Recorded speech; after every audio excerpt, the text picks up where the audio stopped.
Hi there, Sandra here from Creating Spain. Thanks for joining me today. Sometimes we have cards or papers that are just so pretty that you really want to make use of them, that is going to show them off rather than just have them in the background. Now with a design like this, it's actually quite tricky because you don't necessarily just want to put a piece of it on the front of a card and that's that. Although for this particular section I can't actually imagine a long thin card. I think that would be quite good for this piece, or even for this piece. But you want to do something which is a little fancier, but you don't know quite what. So I've started off here with a 15 centimeter square base card, and I have cut out these frames. They are cut simply one inside of the other, and you do want to make sure that you have them lined up in the right direction if that's the effect you're going for. And I've glued this one on here already because me and glue and getting things lined up, yeah, it's the Blue Peter bit. Here's one I did earlier. Now I will give you a little tip for doing this. I use glue because if you use tape and you don't get it quite right when you put it down, it's really difficult to move most of the time. So I have used a no wrinkle glue, but what I did was I put it on the card base instead of on the top. And I simply did it so that it was like 1 centimeter in from the outside edge. Now the reason I put it on the card base is because if you put it on the top and then you have to move the top, you will get glue where you don't want it sometimes. So that's the way around that. Now I have these two other pieces. As you can see, my card is relatively flimsy, and I don't want these pieces to be flimsy because they are going to be raised. So what I've done is I've cut out what is actually bookbinding acetate. It's quite thick, but it's going to do a great job of strengthening this back piece here. And as I said, make sure that you know which way round these are going and which way round they're going into the object that you're putting them in. So here I've put the second piece on and I've raised it on foam tape, so you can see there's a difference in that dimension. But looking at it straight on, you can still see all of the pattern, which is really rather nice.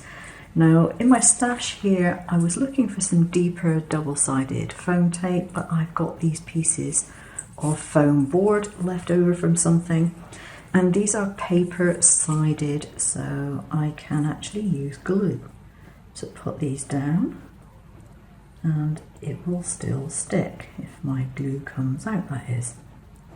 Here we go. So I don't have to use tape on it, I can just use the glue. And then making sure that that piece is lined up exactly the right place before I press it down. Check that it's not slipped, which it had very slightly. And I will leave that to dry before doing any decorating because I don't want it to move. My card has dried and I decided I wanted a little bit of emphasis on it. So all I've done is I've taken a metal rule, put it so that it is fractionally inside the boundary, and then gone over it with the chisel tip of a corresponding colour of alcohol marker. And it's so easy when you just use a ruler to do it like that. It's far easier than it is if you've got these pieces separate and you're trying to do them individually. So that's the next step on there. And then I'm going to cut out some other pieces to put on the top. Now, as it happens, I sent the information to my cutter and it's telling me there's no information there, which probably means the server's down, in which case I'm going to have to wait for a while. But that's looking pretty good and it's looking very dimensional. But the great thing about this, it's just the one patterned piece of paper. There's not layer upon layer under here of wasted paper. It was simply that 15 centimetre, or actually slightly under, 15 centimetre square cut out, and all the other pieces were cut out of the same piece. So you don't end up wasting anything. And it's a really, really nice look. Now I actually quite like the card just as is, but it does have some more decoration to go onto it. Well, it will do eventually. So I'm going to have to wait till the server comes back up before I do any more, because I can't be bothered to put it on a USB stick. For decoration, I've gone with some of these little hearts on stalks, and I've put tiny little gems on. Now the gems I've put on are the same sort as you would use for putting on nails.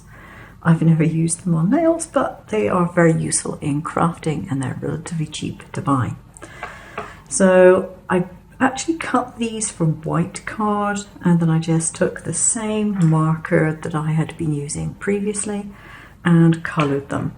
Easy enough to do, just hold them with a pair of tweezers and you just go down with the chunky end, and that's easy done.